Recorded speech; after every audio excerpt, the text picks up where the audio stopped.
que c'est pas encore vraiment des story time parce que dans chaque vidéo je vous raconte un petit peu chaque pan de ma vie par ordre chronologique. D'ailleurs, si vous n'avez pas vu les autres vidéos, j'aurais fait une playlist au moment où cette vidéo sortira. J'aurais mis le lien en barre d'infos. Et si vous n'avez pas vu les premières, je vous conseille de commencer par les premières. Comme ça, si le format vous plaît, vous pourrez regarder toutes les vidéos dans l'ordre. Moi, ça me fera plaisir. Et vous, si ça vous plaît, ça vous fera plaisir aussi parce que vous aurez de quoi occuper pas mal de vos insomnies à venir. Donc, ceci étant dit,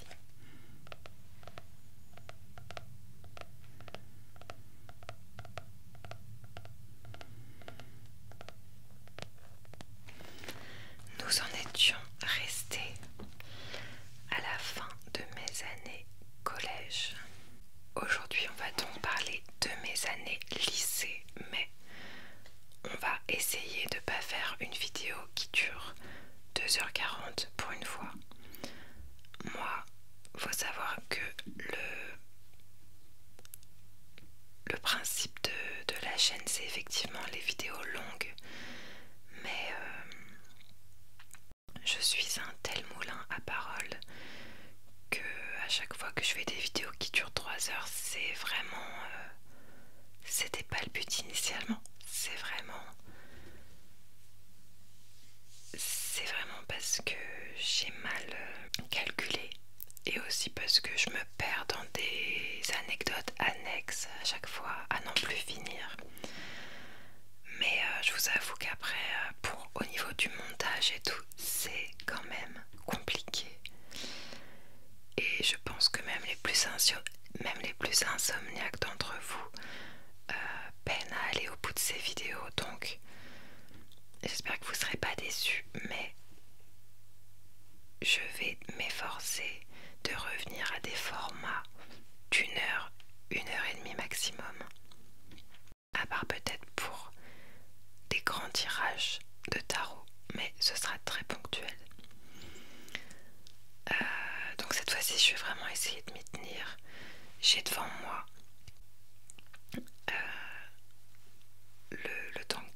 le temps affiché. Et puis tout simplement, peu importe où j'en suis dans mon histoire, au bout d'1 heure à peu près, je vous ferai de gros bisous et on s'arrêtera là. Voilà.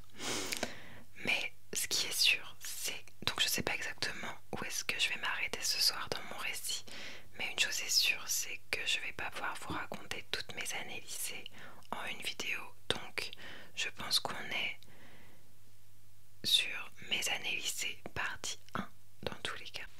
J'espère que vous êtes confortablement installés pour dormir ou peut-être pour profiter d'une pause relaxation dans la journée. Dans tous les cas, c'est ton moment de détente. Alors, mets ton portable en mode avion. Mets tous tes soucis de côté. Et je vais te raconter ma vie. Ma vie qui n'est pas plus intéressante qu'une autre, hein. Soit dit en passant.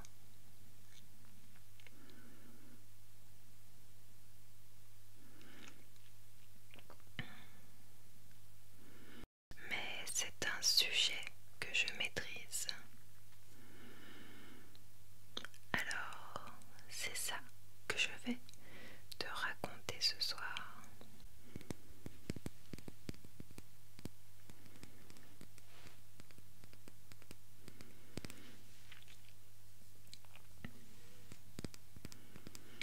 J'aime bien ce trigger parce que il est très discret.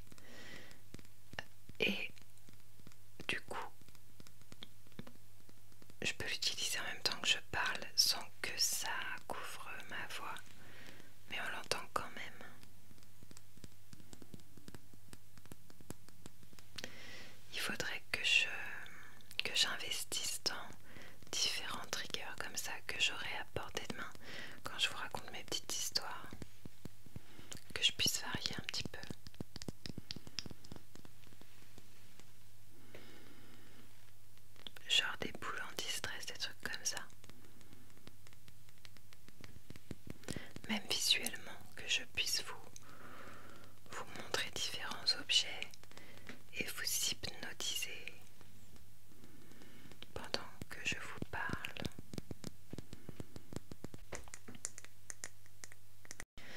Donc, les amis, je pars du principe que vous avez suivi les épisodes précédents.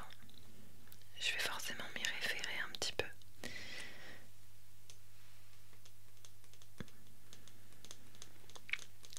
Donc je vous ai raconté mes années collège. Et quand je suis arrivée au lycée, j'avais toujours les mêmes copines qu'à la fin du collège, que j'avais hésité à nommer. J'avais hésité à leur inventer des prénoms parce que je trouvais ça un petit peu gênant. Et du coup, j'avais fait ni l'un ni l'autre dans la vidéo précédente. J'ai bien réfléchi et j'ai pris une décision. Je viens de finir d'ailleurs Trust Exercise, exercice de confiance de Suzanne Choi. Pour ceux qui suivent mes vidéos lecture. Donc je vous en parlerai dans une prochaine vidéo de compte rendu lecture. Un très bon livre dans l'ensemble. Et c'est marrant parce que j'ai lu ce livre en même temps que je préparais cette vidéo. Bon, il n'y a pas eu énormément de travail, mais voilà, j'ai dû me poser la question, est-ce que j'allais inventer des prénoms à toutes les personnes. J'hésitais entre personnages et toutes les personnes qui, voilà, qui ont une place dans l'histoire de ma vie. Et c'est marrant parce que le livre Exercice de confiance, ça traite de ça, dans le sens où c'est une femme qui a 30 ans et qui écrit un roman fictionnel,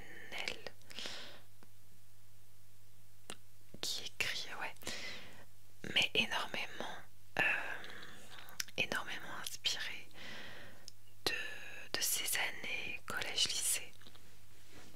Et du coup, il y a le sujet qui est abordé du fait de changer les prénoms, mais en essayant de garder la même vibe. Et je trouvais ça drôle parce que je lisais sur ce sujet le même jour où je lisais sur ce sujet le même jour où j'étais en train de me poser cette question. Et du coup, je me suis dit, allez, je vais leur inventer des prénoms. C'est fun.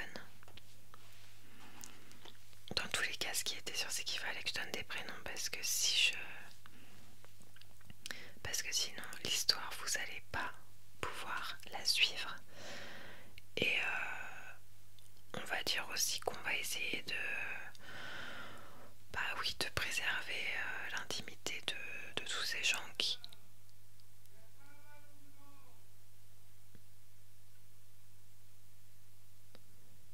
Putain, il y a le fils de mes voisins qui sont un couple de retraités très calmes, mais de temps en temps il y a le fils qui vient leur rendre visite. Et là, c'est soir de match, et cet énorme beauf hurle de temps en temps. Il m'a fait peur carrément. Je pense que vous allez l'entendre peut-être même plus fort que mes chuchotements. Donc j'espère que ça ne se reproduira pas trop.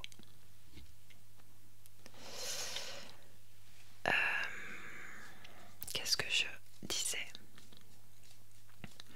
Je disais que dans un souci de préserver l'intimité des gens, voilà, dont je vais parler, voilà, c'est mieux de pas dire leur prénom, même si ça change pas grand chose. Et puis je vais pas aller raconter la vie des gens. Pour raconter la vie des gens, je vais simplement donner les informations capitales pour comprendre mon histoire.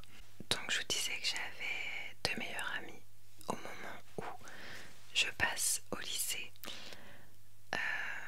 Joyeuse, celle qui était ma nous a un peu quittés au cours de l'année. C'est la même personne chez qui on faisait la plupart de nos soirées, qui avait des parents très fêtards, et donc on va l'appeler Elodie.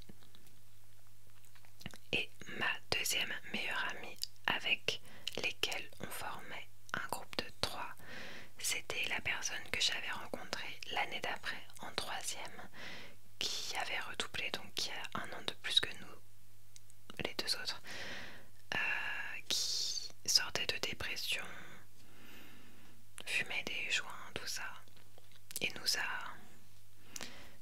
a initiés. Et nous allons l'appeler Leila. Donc, si tout ce qui était cigarettes et joints était encore assez anecdotique au collège, quand je suis rentrée en seconde, c'était déjà une habitude. C'est-à-dire que dans mon lycée, par exemple, on n'avait pas le droit de fumer dans la cour, mais on avait le droit de sortir du lycée à chaque récré, même les petites récrés de 15 minutes là. Et je me rappelle que dès la seconde, je sortais fumer une cigarette à chaque récréation. Information importante aussi, c'est que donc moi je suis allée en lycée général. D'ailleurs je vous ai pas trop parlé du côté scolaire dans les vidéos précédentes. J'ai toujours eu des bonnes notes. J'ai vraiment toute ma vie eu des bonnes notes. Voilà, j'étais dans les premières de la classe. Je travaillais quand même, faut pas, parce qu'il y a beaucoup de... Mes parents par exemple vous diraient que je travaillais, que j'avais de bonnes notes sans travailler. Mais c'est surtout parce que c'est pas eux qui ils m'ont jamais fait réviser ou quoi que ce soit. Et c'est vrai que aux yeux de mes autres camarades et tout, j'ai jamais été traitée d'intello. J'arrivais à rester bonne élève tout en me faisant passer pour une fille super cool. Donc voilà, mais la vérité c'est qu'on peut pas avoir des bonnes notes au collège, lycée sans travailler, parce que j'ai beau avoir une assez bonne intuition, on peut pas deviner les dates en histoire géo, on peut pas deviner les théorèmes de mathématiques, et on peut pas deviner des livres qu'on n'aurait pas lus en français. Donc en fait j'ai travaillé quand même.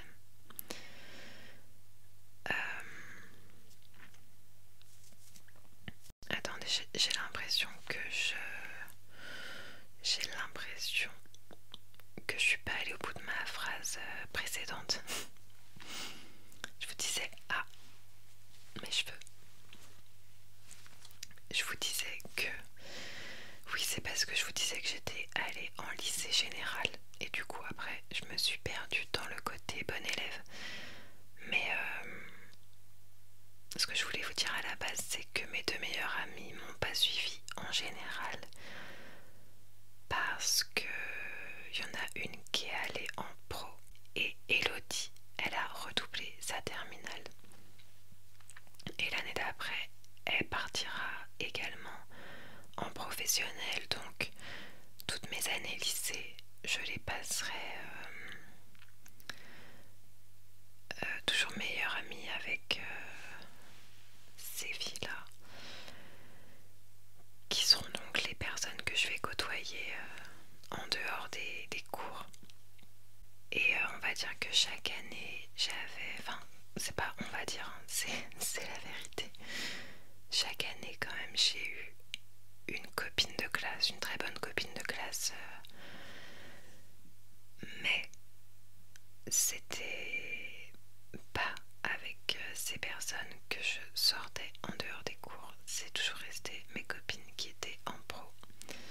Donc je voudrais revenir au côté bonnes notes, etc. Un truc qui s'applique à toutes mes années lycée,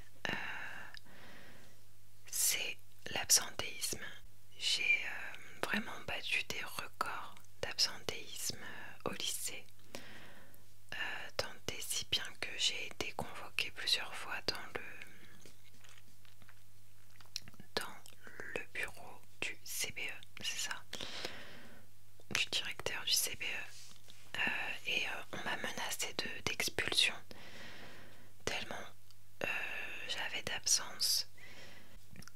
Et en fait c'est assez ironique parce que là où finalement je faisais beaucoup d'efforts pour avoir l'air de ne pas en faire, je faisais beaucoup d'efforts pour avoir l'air cool et voilà, de m'en foutre un petit peu de tout, mais en réalité pas du tout.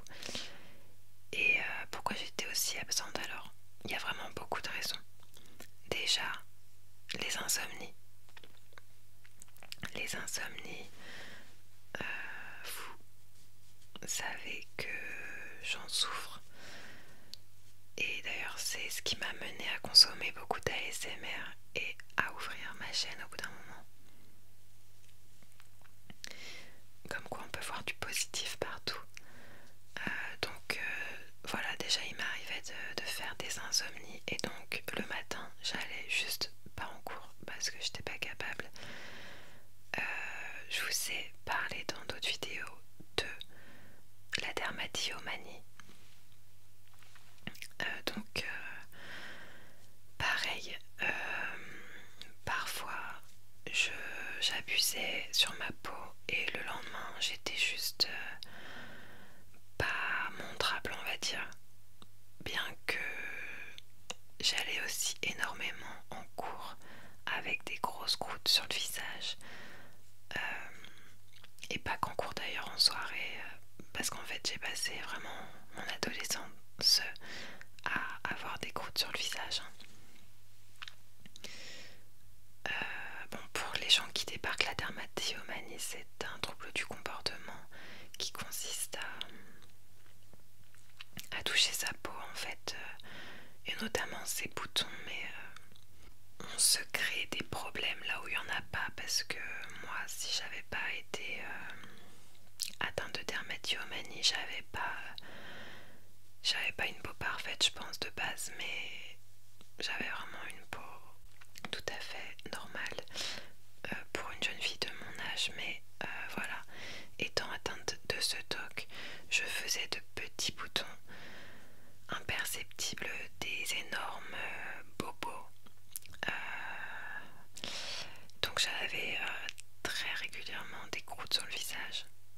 Et donc ça pouvait être aussi un motif d'absentéisme si je m'en faisais un pire que les autres, que si la blessure était encore trop fraîche pour mettre mon fond de teint ou des trucs comme ça, j'allais pas aller en cours. Et aussi pour revenir au sujet des notes, si j'avais pas réussi à m'organiser en fait, et que je sais pas moi, à 8h30 j'avais contrôle de maths et que j'avais pas révisé le sujet, c'est bien simple, j'allais tout simplement arriver en cours au cours d'après, dire que je m'étais pas réveillée, et puis j'allais essayer de lire un peu le cours de maths d'ici le prochain cours de maths, où le prof allait me faire passer le contrôle en décalé, et c'était tout simplement une stratégie pour garder ma moyenne là où elle était, c'est-à-dire souvent assez haute. Donc voilà, finalement c'était assez éreintant de mener cette vie à la fois de bonne élève, presque toujours première de la classe, enfin dans le top 3 quoi,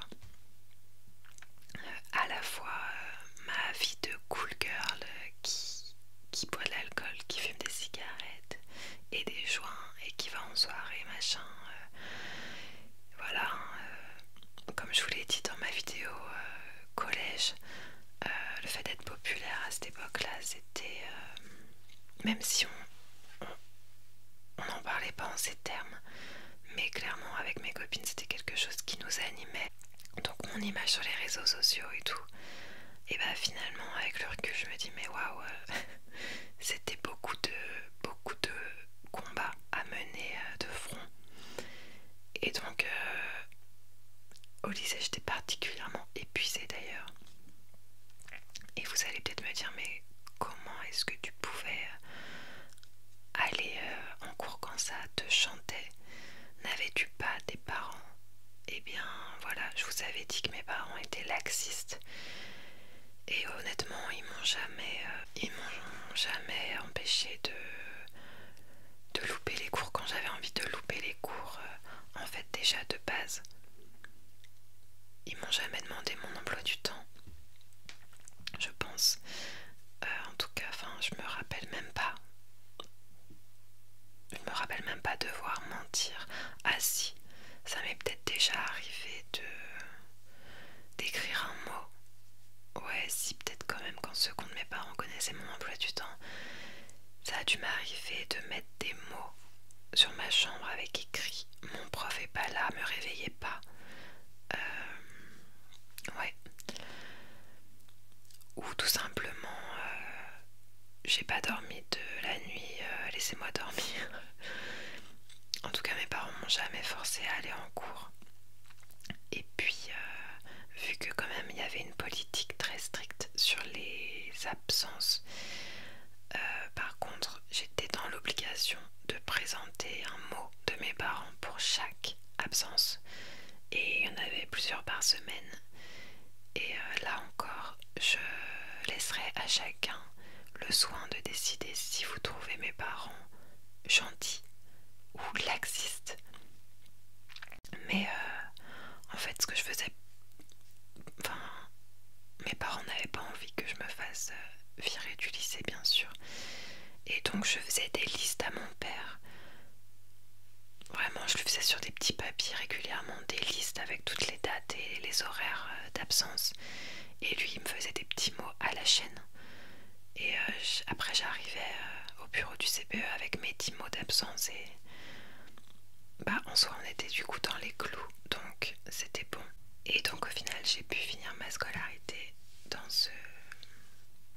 ce lycée qui, à l'époque, était le lycée avec les meilleurs résultats au bac de Seine-Saint-Denis. Après, en ce qui concerne les soirées, ben, tous les week-ends, je voyais mes copines. Soit on faisait des soirées chez Elodie où on invitait des amis,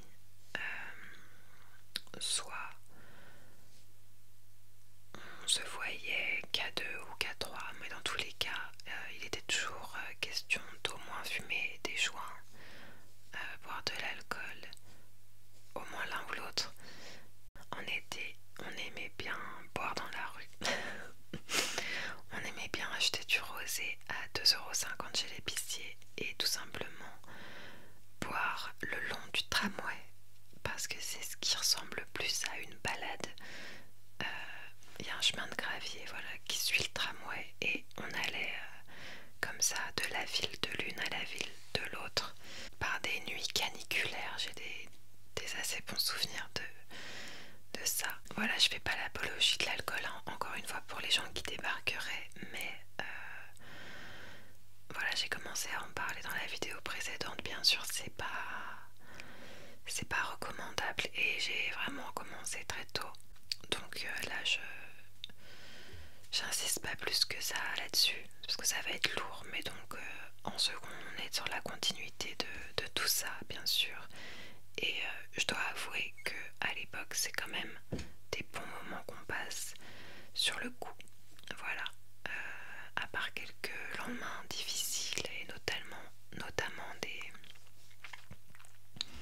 des chutes et des blessures. Voilà, dans ce petit chemin de gravier qui longe le tram. On aime bien aussi escalader la grille d'un parc. Voilà, durant ces nuits d'été qu'on passe dehors à boire. Ensuite, au niveau des garçons, où en est-on?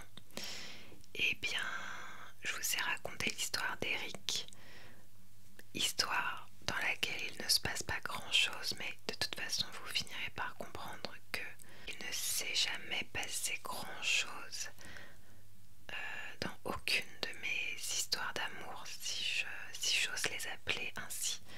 C'est l'un des grands problèmes de ma vie. Vous savez, je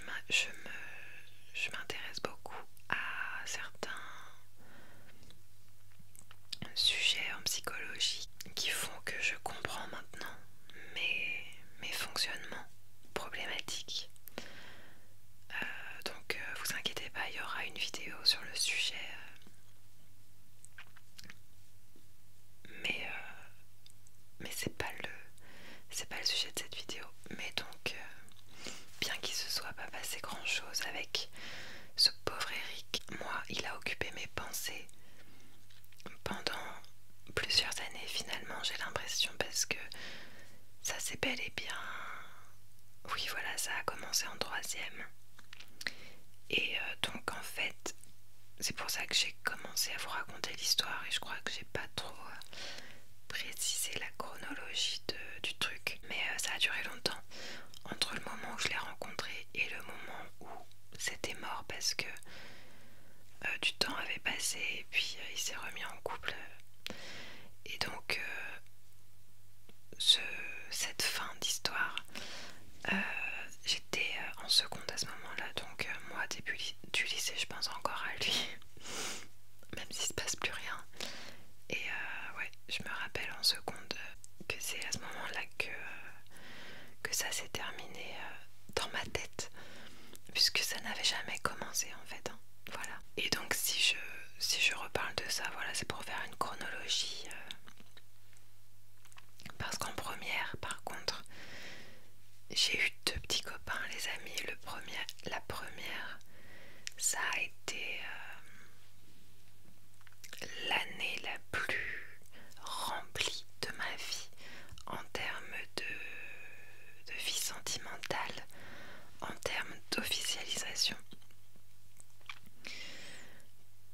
Parce que en première, j'ai été la petite amie de deux garçons.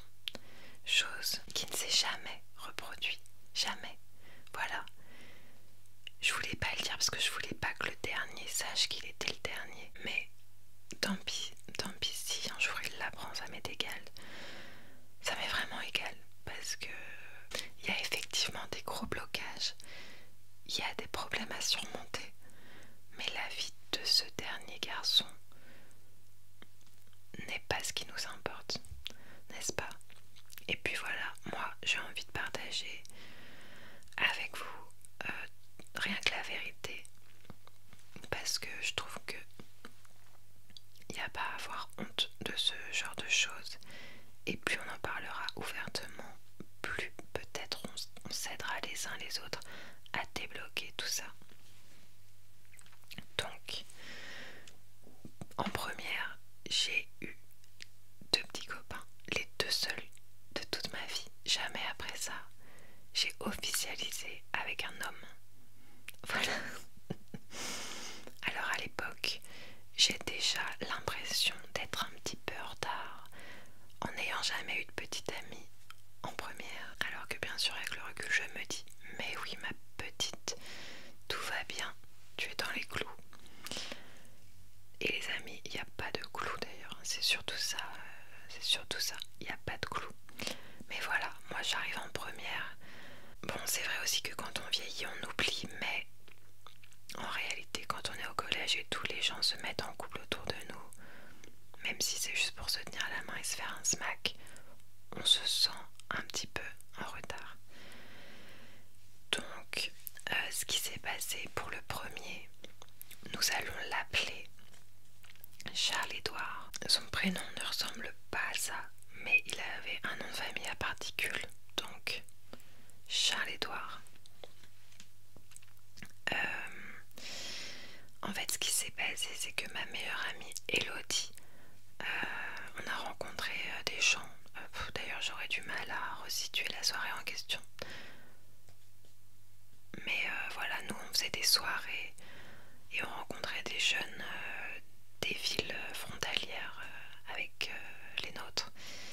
Et voilà, un jour on a rencontré une bande d'une autre ville et ma meilleure amie Elodie a flashé et c'était réciproque sur un mec qu'on va appeler... on va pas l'appeler parce qu'il a pas de rôle important dans toute cette histoire. Elodie et le mec qu'on n'a pas besoin de nommer se rencontrent, tout se passe bien. C'est même plutôt un coup de foudre entre les deux. Et donc on se met à traîner beaucoup. Donc ils se mettent en couple et donc moi par ricochet je me mets à traîner avec les amis de son nouveau mec. Et en fait Charles-Édouard c'est le meilleur ami du mec d'Elodie. Et alors Charles-Édouard, je sens dès le début que je lui plais, hein. Nous les filles en général, on le sait. Mais moi à la base il me plaît pas. D'ailleurs c'est horrible ce que je vais dire, mais il m'a jamais vraiment plu. Mais en même temps il est pas moche, il est pas méchant. En gros, juste il m'attire pas spécialement, mais je lui trouve pas d'énormes défauts. Lui me fait la cour, on se parle pas mal, c'est quand même beaucoup lui qui revient à la charge, qui fait un peu tout le travail parce que moi je suis juste pas intéressée quoi. Et un jour je cède, c'est vraiment un mélange de plein de choses. Maintenant je trouve que c'est pas sympa de ma part d'avoir cédé parce que j'aurais évité de la peine à tout le monde en fait en m'engageant pas dans une relation qui était vouée à l'échec, puisque moi je savais depuis le début que j'étais pas intéressée en fait. Mais d'ailleurs du coup on peut pas me l'enlever, c'est que j'apprends de mes erreurs et plus jamais je me suis remis en couple avec un mec qui m'emballait pas. Donc voilà, j'étais tellement jeune que je trouve que j'ai pas non plus envie de me flageoler et de me jeter la pierre. J'ai pas été méchante, mais voilà, ce qui s'est passé c'est que après des mois où lui me parlait et moi vous voyez ça c'est pareil maintenant. Je reconnais tout de suite quand un mec me parle avec des idées derrière la tête et je vais pas entretenir une conversation si je suis pas intéressée. Soit c'est complètement amical, il n'y a pas de lézard et alors on peut se parler, il n'y a pas de souci. Soit je sens que le mec est intéressé et si je suis intéressée aussi, voilà, il y a un jeu de séduction. Mais si le mec, je sens qu'il veut plus et que c'est pas réciproque, je vais même pas entretenir la conversation. Mais d'ailleurs je trouve que c'est un sujet intéressant parce que le problème c'est qu'il y a des mecs, et c'est certainement, moi je parle de mecs parce que voilà, j'ai jamais été draguée par une fille, donc bon, si ça se trouve ça existe dans les deux sens, mais ce que je veux dire c'est qu'il y a des mecs en fait, leur façon de draguer c'est juste de te parler de la pluie et du beau temps. Et donc en soi, nous on sait parce qu'on n'est pas débiles, mais en soi, je sais pas moi, un mec qui te demande des choses banales, bah d'un côté tu réponds quoi. Par exemple à l'époque du lycée, quelqu'un qui te demande les devoirs, des trucs comme ça un petit peu, il a des excuses pour te parler, du coup toi tu réponds par politesse.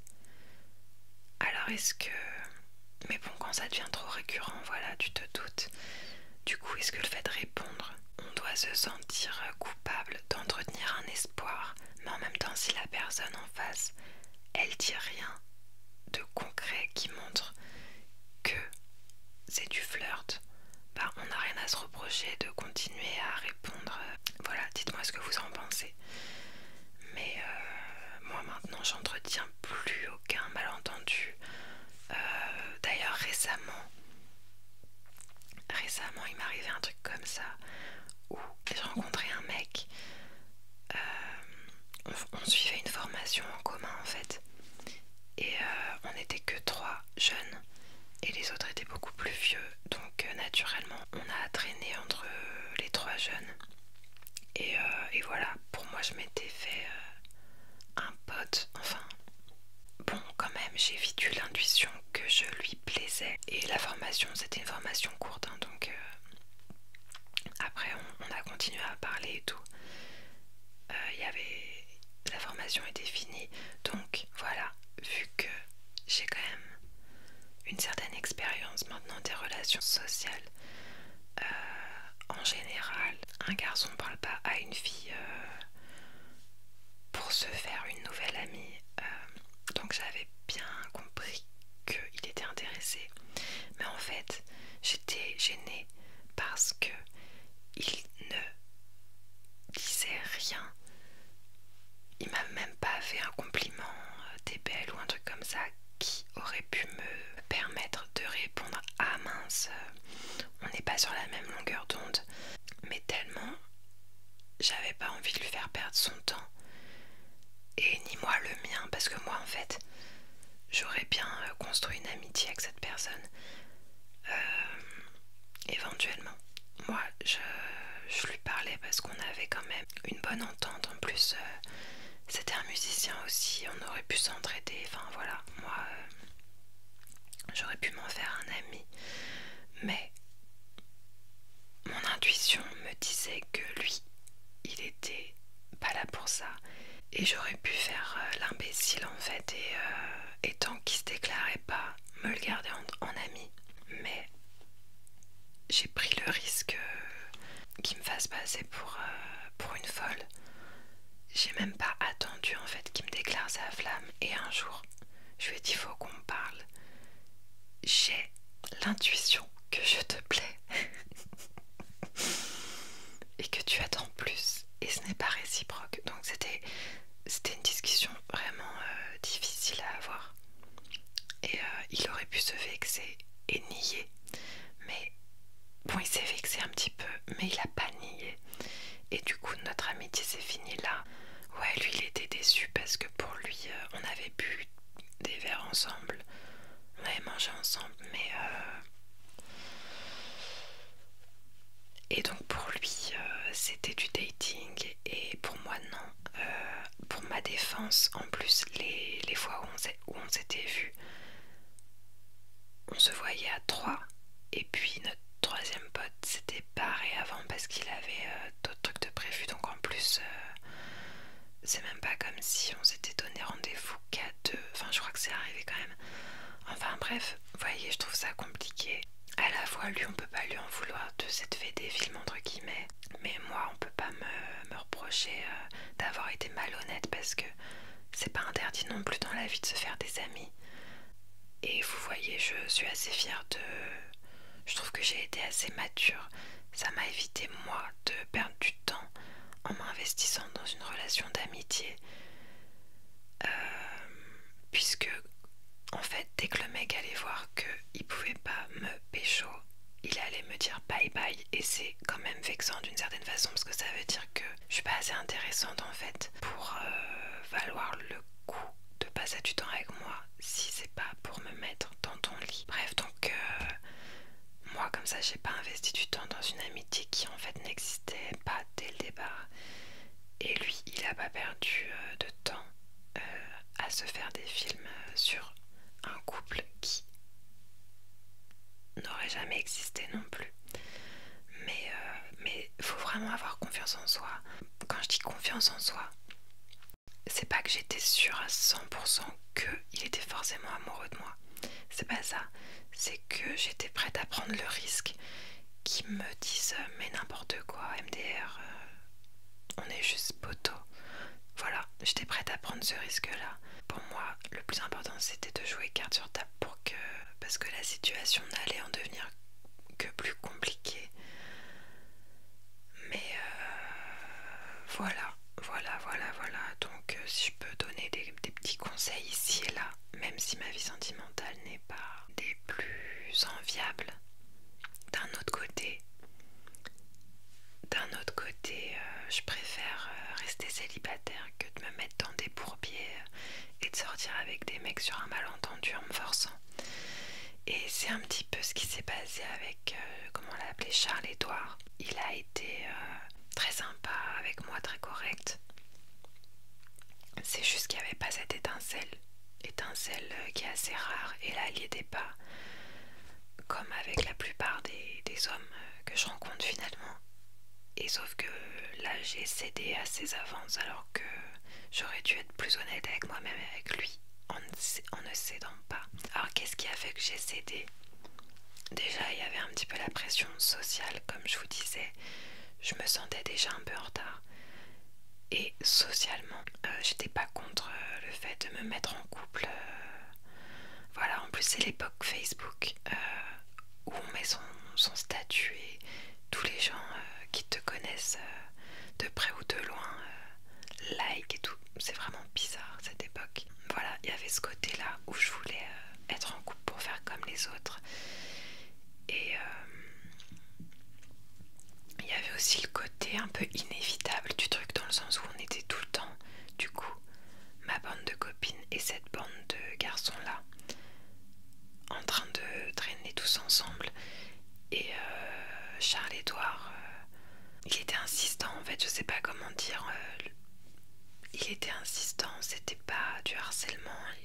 Moi je l'avais pas repoussé, donc c'est pas un reproche que je faisais, mais en tout cas je sentais que ça pourrait pas rester comme ça en fait. Voilà, c'est soit il y allait avoir une déclat et un mur et ça allait devenir gênant, on pourrait plus traîner ensemble, soit on allait se mettre ensemble, mais ça pouvait pas rester indéfiniment comme ça quoi. Et la dernière raison, puisqu'en fait j'ai jamais pris une décision consciente, même s'il y a ces deux choses qui étaient présentes dans ma tête à ce moment-là, j'avais pas pour autant un jour pris la décision, d'accord, je me mets avec Charles-Édouard, mais c'était présent dans ma tête. Et le dernier élément qui a fait que j'ai cédé aux avances de Charles-Édouard, c'est que pour changer, j'étais bourrée. Et en fait, on s'est embrassé, je me suis laissée embrasser. C'était la soirée du Nouvel An. Et donc voilà, j'étais bien pompette, évidemment. Et en fait, sur le coup, j'ai pas accepté de sortir avec Charles-Édouard. Je me suis laissée embrasser par Charles-Édouard. Et en fait, je me suis rendu compte le lendemain qu'il nous considérait en couple. Et je n'ai pas eu le cœur à le contredire. Et une partie de moi s'accommodait, on va dire, de cette situation. Voilà, pour le côté social. Et voilà, et en fait j'essayais de me convaincre que si Charles-Édouard il est pas moche quand même, il est plutôt cool, voilà, ça me dérange pas d'être la petite copine de Charles-Édouard, voilà, j'espérais peut-être que l'attirance allait venir avec le temps. Bon, il me dégoûtait pas non plus, hein, mais j'étais vraiment pas emballée et je me suis laissée embarquer. Ça n'a pas duré longtemps les amis, très vite. Alors au début voilà, j'ai essayé de me persuader que c'était cool. Et puis très vite j'ai vu que non, que c'était pas possible. Et une fois que j'ai décidé qu'il fallait que je quitte Charles-Édouard, j'ai fait traîner un peu, c'était pas facile. Ah oui, petit détail, il s'est rien passé sexuellement avec ces deux personnes puisque je n'ai perdu ma virginité que à l'âge de 18 ans. Donc j'étais déjà à la fac. Voilà, petite parenthèse. Donc il s'est absolument rien passé ni avec l'un ni avec l'autre à part des bisous baveux. Et donc je me rappelle que on s'est mis ensemble voilà au Nouvel An. Et les amis, j'ai peut-être fait quelque chose qui m'a porté malheur, je crois. J'ai peut-être fait quelque chose d'interdit. J'ai quitté Charles-Édouard le jour de la Saint-Valentin. Mais je vais tout vous expliquer. On dirait que c'est sadique et que c'est méchant, mais en fait c'est le contraire. Enfin bon, je vais vous expliquer. Très vite j'ai su qu'il fallait que j'annonce à Charles-Édouard que c'était pas possible, enfin que ça allait s'arrêter. Et voilà, c'est pas quelque chose de facile, hein. N'importe quelle personne qui a dû quitter quelqu'un le sait. Et en fait, il me semble que je voulais lui dire de vive voix et que les circonstances étaient contre moi et je n'arrivais pas à le voir pour le quitter. Notamment, il est parti en vacances scolaires, en voyage scolaire, au moment où je voulais le quitter. Et du coup, j'avais pas du tout vu arriver la Saint-Valentin. J'avais plus ça en tête du tout. Et j'ai pas réussi à le voir avant la Saint-Valentin. Et quand la Saint-Valentin est arrivée, en fait, je savais que ça allait être pour lui le moment de me faire un maximum de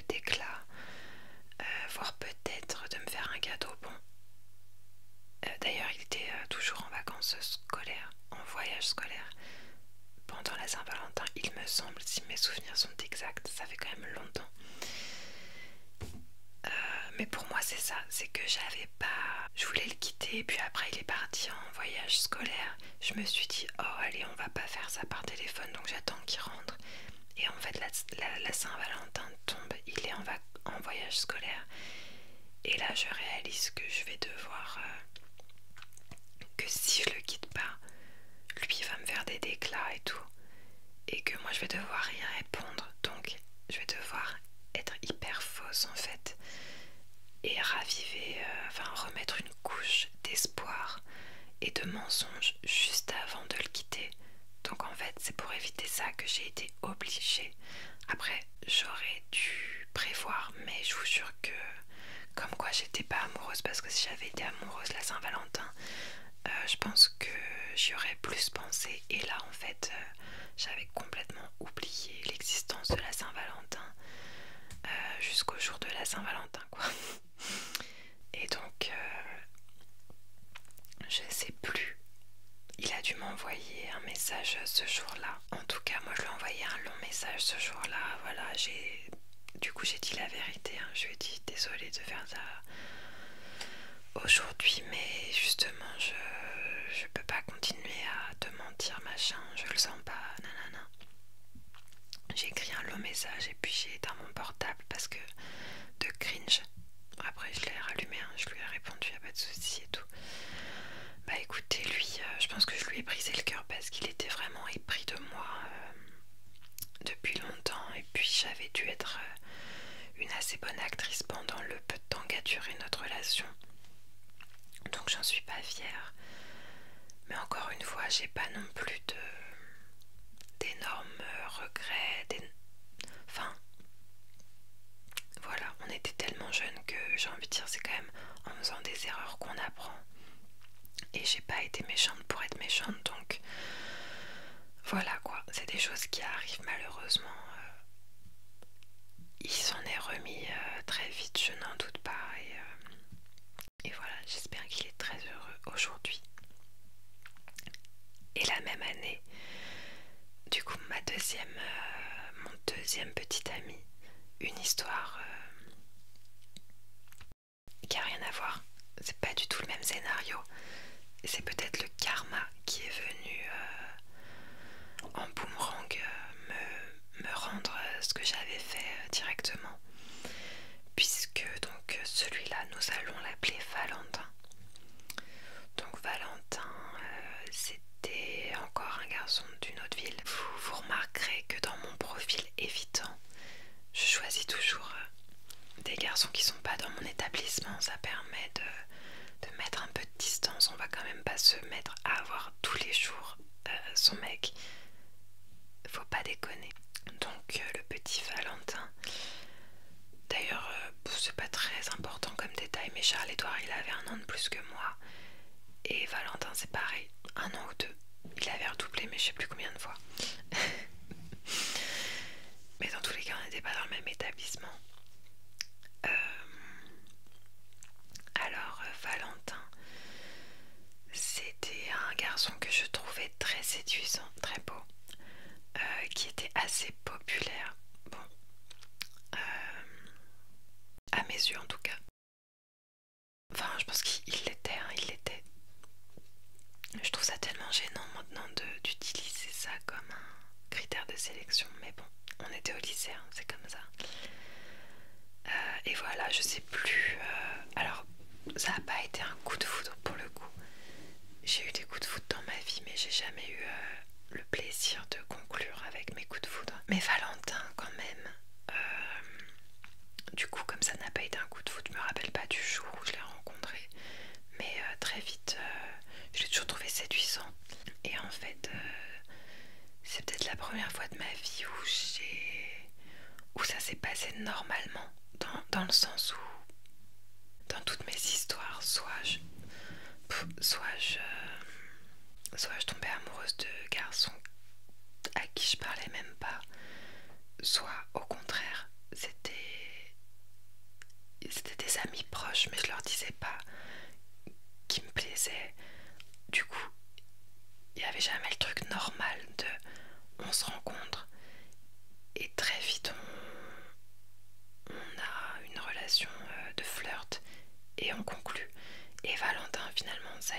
ça a été mon expérience la plus normale en ce sens où je le côtoyais et je crois que tout de suite on a senti qu'on se plaisait mutuellement et c'était une énergie de flirt. Je l'ai rencontré dans ce même parc dans lequel on aimait bien boire les nuits d'été. On aimait bien aussi se poser dans ce parc après les cours pour fumer des cigarettes et nouer des relations, des relations sociales avec les gens cool de la ville voisine. Et donc c'est ce qu'on faisait. On s'était fait des copines dans cette autre ville et voilà. Et on sociabilisait donc dans ce parc après les cours. Et ce Valentin, c'était un copain de copine. Et après, on est allé dans des soirées en commun. On a traîné un peu à une période. Voilà, nos deux groupes d'amis traînaient ensemble à cette période. Et ah là là, je me rappelle même plus de notre premier baiser. C'est dingue. Ah, c'est fou que j'ai oublié ça parce que quand même, à l'époque, c'était important pour moi. Ah, c'est marrant. Et bah, mon image qui me reste, c'est pas notre premier baiser, mais c'est un moment. On était dans une énorme soirée, une soirée Projet X d'ailleurs. Donc ça y est, le film était sorti et les gens se sont mis à organiser des soirées Projet X. Et on était dans une soirée comme ça, grosse baraque avec plein de jeunes et tout. Et je sais pas s'il y a eu la police ou les parents. En tout cas, la soirée a été évacuée et tout le monde s'est dispersé un peu dans les rues de cette ville de banlieue. Et on s'est retrouvés sur des marches, lui et moi. Et j'ai posé ma tête sur son épaule. Et autant j'ai plus l'image de notre premier baiser, mais j'ai cette image. Si on devait en faire un film romantique, voilà, ce serait ce moment que je choisirais avec une petite musique. Bref, je m'emporte. Je me rappelle même pas d'ailleurs de notre conversation pour officialiser ou quoi que ce soit. À mon avis, j'ai omis un peu pas mal d'informations pour me protéger parce qu'en fait, il m'a brisé le cœur. En tout cas, je me rappelle. Donc, ouais, vraiment, il me plaisait. J'étais heureuse cette fois-ci. J'étais vraiment heureuse d'être en couple avec. Il me plaisait 100%. Et en fait, bah, c'est lui qui m'a quittée pareil dans une... D'ailleurs, si ça se trouve, j'étais son Charles-Édouard. Ça me fait vraiment mal au cœur de penser ça. Mais bon, on peut pas plaire à tout le monde, c'est pas grave. J'ai pas vu venir le truc quand il m'a quittée. Enfin, je l'ai un peu vu venir, mais vraiment dans les jours qui ont précédé justement la rupture. Parce que je me rappelle lui dire qu'il n'y a personne chez moi qui peut venir et lui il était pas venu. Donc c'est en général c'est mauvais signe, c'est bizarre. Et il m'a quitté par message.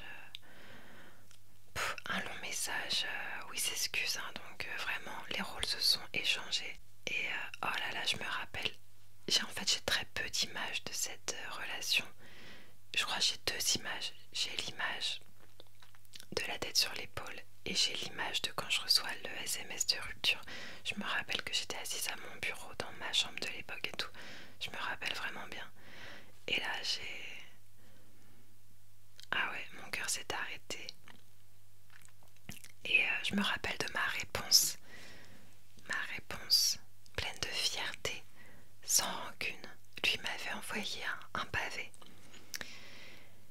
Et en fait il m'avait quitté. Donc à l'époque, sur le coup, je me rappelle plus qu'il avait prétexté. Mais en fait après j'ai appris qu'en même temps qu'on commençait notre relation, il avait plus ou moins un début de relation avec une fille à distance. Bon, pourquoi pas? Parce que un jour il avait publié un post, un an avec sa meuf à distance. Et j'étais là, tiens, mais il y a un an, on était encore ensemble. Classique, classique, classique. Et le pire, et ça faut pas le faire, hein, puisqu'on en est à tirer des petites leçons de nos erreurs de lycéen. Il a fait un truc classique, vraiment pas cool. Alors moi, faut savoir que j'étais vraiment pas bien. J'ai failli dire anéanti, mais je crois que ce serait un petit peu abusé quand même. Mais je sais pas. Oh mince, j'ai plus de batterie. Je vais changer ma batterie. À tout de suite. Donc je vous disais, je sais pas si c'est abusé de dire que j'étais dévastée, mais j'ai l'impression qu'avec le temps, je vois cette histoire comme... Enfin, c'est logique, hein, déjà, parce que le temps est passé, mais aussi parce que ça n'a pas duré longtemps. En fait, que ce soit la relation. Aussi, on s'est mis ensemble très vite. Il n'y a pas eu des années où je rêvais de lui avant qu'on se mette ensemble. C'est ce que je vous disais, ça s'est passé de façon assez normale. Donc en fait, il n'y a pas eu beaucoup de temps entre la rencontre et la mise en couple. Et après, il n'y a pas eu beaucoup de temps pour la relation en elle-même. Je pourrais pas vous dire, mais pas plus de 3 mois. Ça se trouve, c'était même beaucoup moins que ça. Franchement, je sais plus du tout. Mais c'était court.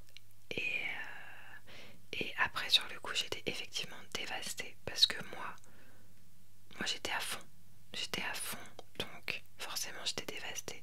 Mais au final, tout ça, et après même la période où j'ai fait le deuil de la relation, ça n'a pas dû être si long que ça. Donc en fait, forcément, quand on compare avec l'échelle de ma vie, c'est pas l'histoire qui a marqué ma vie. Mais oui, sur le coup, j'étais dévastée. J'en ai même perdu l'appétit de tristesse. Je me rappelle de ça, je me rappelle bien de ça, que je mangeais plus de, de peine de cœur quoi. Je dormais pas la nuit, je me revois aller au lycée en fumant ma clope, avec rien dans le ventre depuis des jours, en n'ayant pas dormi de la nuit, et en me disant juste comment devenir la meuf la plus fraîche du quartier pour qu'il regrette sa décision. Et et en plus c'était des années où la mode était à la maigreur. C'est hyper toxique ce que je vais dire, mais on se dit tout, hein. Et j'ai jamais été grosse, j'ai toujours été même fine, c'est ma morphologie. Mais alors du coup quand je mange pas, j'étais vraiment devenue maigre. Mais à l'époque, je trouvais ça bien. Enfin, j'ai jamais eu de problème d'anorexie, Dieu merci. Mais j'arrivais à trouver un peu de positif dans cette épreuve en me disant, parce que c'était vraiment une époque toxique. Je sais pas si vous vous rappelez de l'émission America's Next Top Model. Par exemple, je regardais ça à la télé à l'époque. Et je me rappelle aussi, j'avais mon acolyte de classe de première. Elle était très jolie et encore plus fine que moi, donc très fine naturellement. Et ça m'a toujours choquée parce qu'elle a passé le concours élite top modèle et ils lui ont dit qu'elle était trop grosse. Bref, donc c'était une petite parenthèse. La toxicité de ces années-là, c'est pas si loin, c'était 2010 je crois. Non, même plus. 2012. Donc voilà, j'étais quand même vachement affectée puisque j'avais maigri de tristesse. Mais je me disais, voilà, au moins je ressemble à une America's New Next Top Model et ça va lui faire les pieds. Et ah pardon, j'avais commencé un truc et puis j'ai encore dévié. Je voulais vous dire que il a fait quelque chose qu'il faut pas faire, c'est qu'il m'a brisé le cœur et il est revenu. Et en plus il est revenu pour rien quoi. Un jour il s'ennuyait, il devait se disputer avec son autre meuf là. Et il était revenu en me disant, alors ça je me rappelle de cette phrase, tes lèvres me manquent. Et ça m'a toujours choquée parce que elle avait 20 ans, elle avait 21 ans, et elle avait 20 ans. Et je me rappelle de cette phrase, tes lèvres me manquent. Et ça m'a toujours choquée parce que elle avait 20 ans, elle avait 21 ans, et elle avait 20 ans. Et je me rappelle de cette phrase, tes lèvres me manquent. moi j'étais tout feu, tout flamme. Enfin quand même, j'avais dû... Je sais plus exactement ce que je lui avais dit, mais en gros je lui disais bah viens, on s'en parle en face à face. Et en fait il avait même pas eu le courage de me voir et en fait il m'avait vraiment parlé pour me rien dire, mais enfin sur le coup il avait l'air de regretter. Je crois même qu'il m'avait dit mot pour mot qu'il regrettait. Et moi je voulais pas par message lui dire c'est pas grave, viens on se remet ensemble, mais je lui ai proposé qu'on se voit en me disant que j'allais mieux pouvoir appréhender le truc, que ce serait plus clair quoi. Mais moi j'étais prête à remettre le couvert et au final il avait même pas accepté qu'on se voit et après il s'est plus jamais rien repassé entre nous.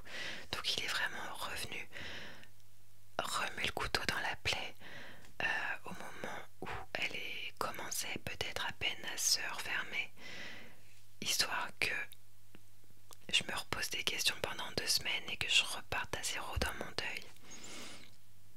Ça c'est pas cool, ça c'est vraiment pas cool.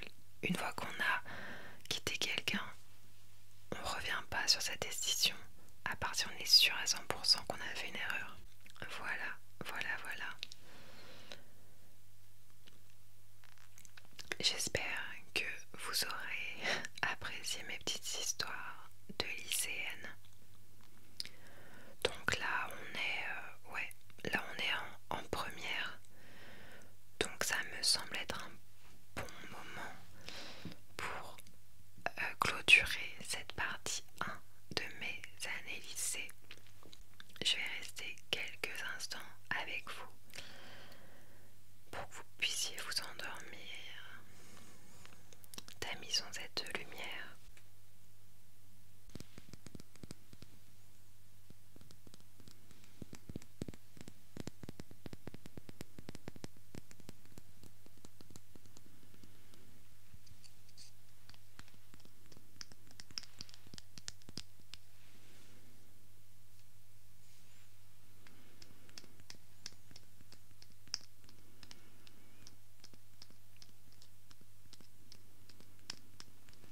Si vous voulez nous partager dans les commentaires vos peines de cœur de l'époque du lycée, vous n'hésitez pas les amis.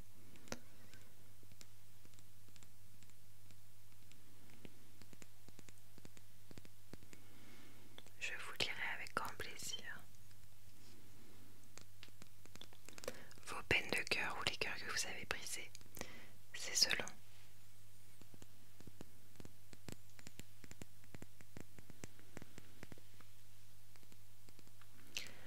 Allez, je vais me taire et vous laisser vous endormir.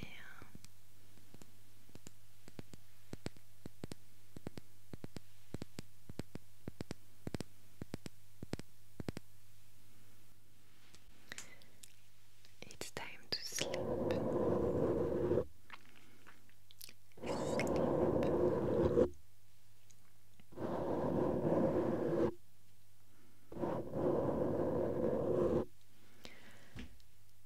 Close your eyes.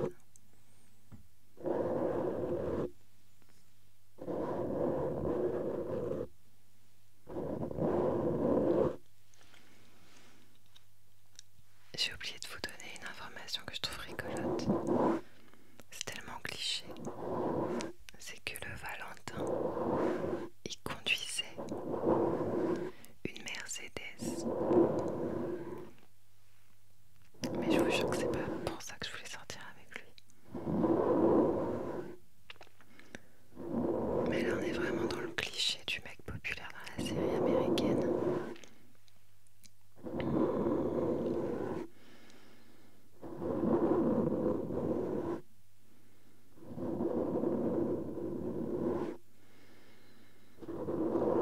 Mais il a redoublé 3 fois sa terminale.